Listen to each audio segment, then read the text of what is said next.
Cette vidéo contient du spoil. Si tu n'es pas à jour dans les scans de My Hero Academia, je te déconseille fortement de la regarder. Pour les autres, bonne vidéo.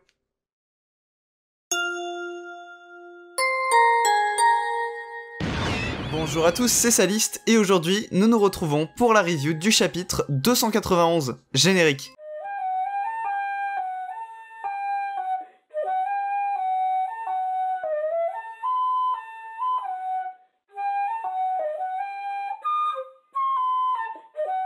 Le chapitre s'ouvre sur un jeune Toya Todoroki et quelques précisions sur sa mort, notamment le fait qu'il est mort lors d'un incendie et qu'ils n'ont seulement retrouvé un morceau d'os prouvant son décès.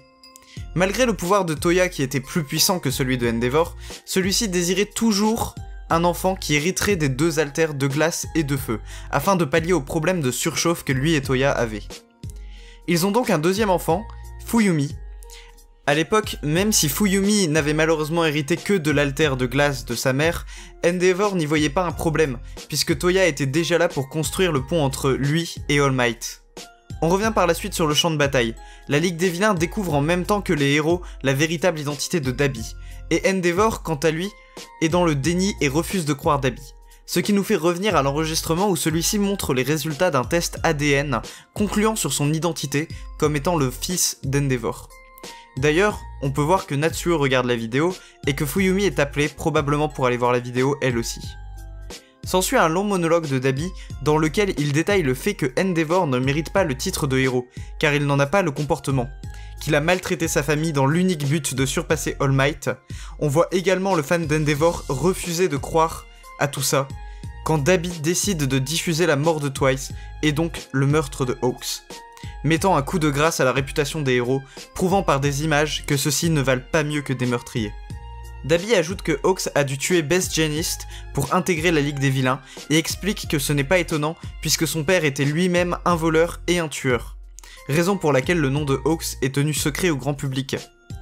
C'est ainsi que Toya achève la défaite des héros et la rend d'autant plus impactante puisqu'en plus d'avoir échoué à protéger la population, ils ont maintenant cette même population à dos.